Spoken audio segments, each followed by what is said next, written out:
الحمد لله رب العالمين والصلاة والسلام على رسوله الكريم أما بعد أعوذ بالله من الشيطان الرجيم بسم الله الرحمن الرحيم يوصيكم الله في أولادكم للذكر مثل حظ الأنثيين. محترم خواتین و حضرات، اسلام ایک مکمل نظام حیات ہے اور دوسرے مذاہب کی طرح اسلام صرف کچھ روحانی تعلیمات یا کچھ اخلاقی تعلیمات کا مجموعہ نہیں، بلکہ اسلام ہمیں زندگی کے تمام شعبوں میں مکمل رہنمائی کرتا ہے. زندگی کے انہی شعبوں میں ایک اہم شعبہ وراثت کا شعبہ ہے، جس کو اسلام نے بہت تفصیل سے بیان کیا ہے. خاص طور سے اگر ہم قرآن مجید کا مطالعہ کریں تو یہ بات دیکھتے ہیں کہ اللہ تعالیٰ نے نماز، زکوٰۃ، روزہ کی اہمیت کو مکمل طور سے واضح کیا ہے، لیکن اس کے تفصیلی احکامات قرآن میں بیان نہیں کیے. نماز کی کتنی رکعتیں ہیں، ظہر میں کتنی رکعت پڑھی جائے گی، فجر میں کتنی رکعتیں پڑھی جائیں گی، اس کے تفصیلی احکام کیا ہیں، یہ ساری باتیں حدیث میں بیان کی گئی.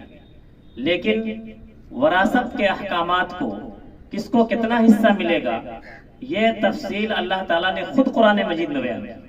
سورہ نساء کے پہلے اور دوسرے رکوع میں اس کی پوری تفصیل موجود ہے. محترم حضرات، وراثت کی منصفانہ تقسیم نہ کرنے کی وجہ سے سب سے زیادہ اس کا نقصان عورتوں کو، خواتین کو ہو رہا ہے، یتیموں کو اس کا نقصان پہنچ رہا ہے. اسی لیے ہم دیکھتے ہیں کہ سورہ نساء کے دوسرے رکوع میں اللہ تعالیٰ نے وراثت کی تفصیل جو بیان کی ہے، اس سے پہلے اللہ تعالیٰ نے عورتوں اور یتیموں کے حقوق کا ذکر کیا. پہلے رکوع میں اللہ تعالیٰ نے فرمایا للرجال نصیب مما ترک الوالدان والاقربون وللنساء نصیب مما ترک الوالدان والاقربون مما قل منه او کثر نصیبا مفروضا. فرمایا کہ ماں باپ اور قریبی رشتہ داروں کے ترکے میں مردوں کا بھی حصہ ہے، لڑکوں کا بھی حصہ ہے، اور ماں باپ اور قریبی رشتہ داروں کے ترکے میں عورتوں اور لڑکیوں کا بھی حصہ ہے. مما قل منه او کثر، ترکہ خواہ کم ہو یا زیادہ ہو. یہ بہانہ نہیں کیا جا سکتا ہے کہ ترکہ کم ہے لہذا عورتوں کو کیسے حصہ دیا جائے، لڑکیوں کو کیسے حصہ دیا جائے. اللہ نے واضح کر دیا کہ مما قل منه او کثر، ترکہ کم ہو یا زیادہ ہو، جتنی بھی مقدار ہو، تمام حقداروں اور مستحقین کے درمیان اس کو تقسیم کرنا واجب اور فرض ہے. نصیبا مفروضا، فرمایا کہ یہ حصے اللہ کی طرف سے مقرر کردہ ہے، اس میں کمی بیشی، ہیر پھیر کرنے کی کسی کے لیے کوئی گنجائش نہیں ہے.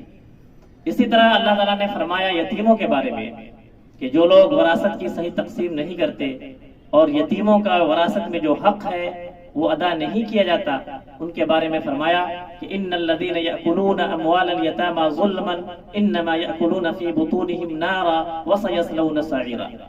جو لوگ یتیموں کا مال ناحق کھاتے ہیں، ظلمن کھاتے ہیں، وہ اپنے پیٹوں میں آگ بھرتے ہیں اور عنقریب وہ بھڑکتی ہوئی جہنم کی آگ میں داخل ہوں گے. اس تمہید کے بعد اللہ تعالیٰ نے وراثت کی تفصیل دوسرے رکوع میں بیان کرتے ہوئے فرمایا ہے یوصیکم اللہ فی اولادکم للذکر مثل حظ الانثیین. اللہ تمہیں ہدایت دیتا ہے تمہاری اولاد کے بارے میں کہ لڑکے کا حصہ 2 لڑکیوں کے برابر ہے. یعنی اگر کسی کے وارثین میں کسی کا انتقال ہوا اور اس کے وارثین میں ایک لڑکا ہے ایک لڑکی ہے تو اس کے ترکے کا 3 حصہ کیا جائے گا. لڑکے کو 2 حصہ دیا جائے گا اور لڑکی کو 1 حصہ دیا جائے گا. یعنی لڑکی کو 1/3 اور لڑکے کو 2/3 دیا جائے گا. آگے فرمایا فَإِن كُنَّ نِسَاءً فَوْقَ اثْنَتَيْنِ فَلَهُنَّ ثُلُثَ مَا تَرَكَ.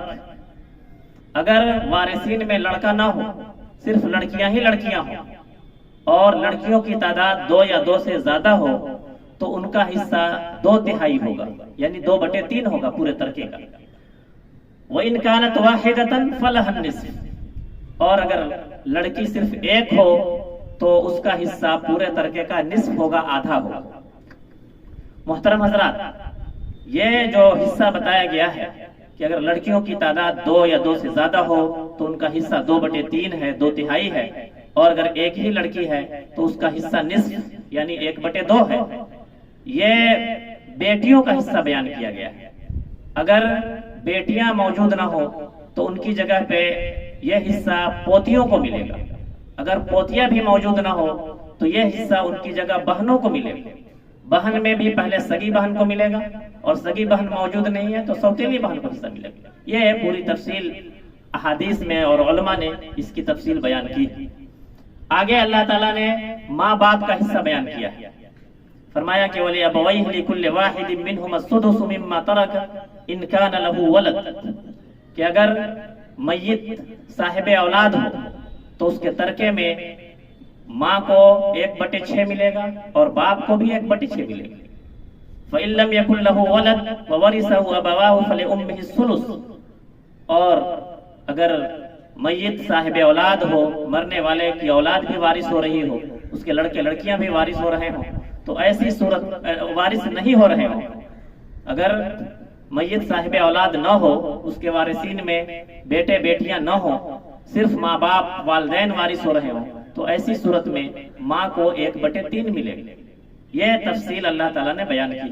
اسی طریقے سے آگے اللہ نے بیان کیا کہ وَلَكُمْ نِصْفُ مَا تَرَكَ أَزْوَاجُكُمْ إِن لَّمْ يَكُن لَّهُنَّ وَلَدٌ، کہ اگر تمہاری بیویوں میں سے کسی کا انتقال ہو اور وہ صاحب اولاد نہ ہو تو ان کے ترکے میں تم کو آدھا ملے گا، نصف ملے گا، 1/2 ملے گا۔ اور اگر وہ صاحب اولاد ہوں تو ان کے ترکے میں تم کو 1/4 ملے گا، چوتھائی حصہ ملے گا۔ اور اگر شوہر کا انتقال ہو رہا ہو اور بیویاں وارث ہو رہی ہوں تو ان کا حصہ قرآن نے بتایا کہ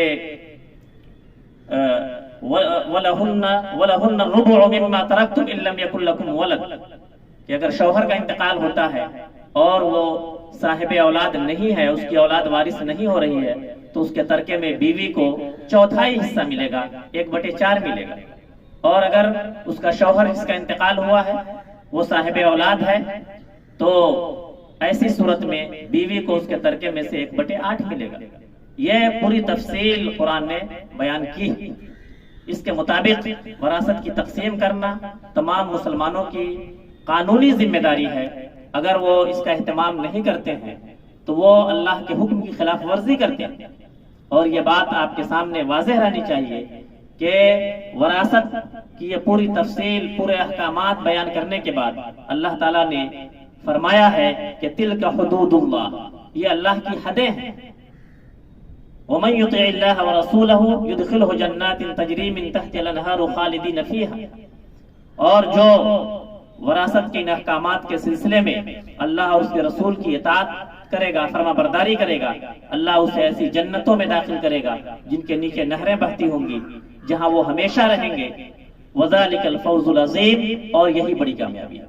اس کے بعد اللہ تعالیٰ نے خبردار کیا کہ وَمَن يَعْصِ اللَّهَ وَرَسُولَهُ وَيَتَعَدَّ حُدُودَهُ، جو اللہ اور اس کے رسول کی نافرمانی کرے گا اور حد سے تجاوز کرے گا، يُدْخِلْهُ نَارًا خَالِدًا فِيهَا، اللہ اس کو جہنم میں داخل کرے گا جہاں وہ ہمیشہ رہے گا۔ وَلَهُ عَذَابٌ مُّهِينٌ، اور اس کے لیے رسوا کن عذاب۔ یہ بہت زبردست وعید ہے جو اللہ تعالیٰ نے وراثت کی منصفانہ تقسیم نہ کرنے والوں کے لیے بیان فرمائی ہے۔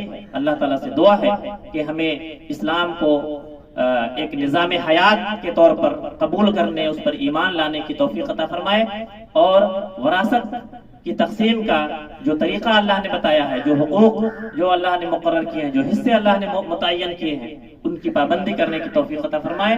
وما توفیقی الا باللہ، علیہ توکلت و الیہ انیب۔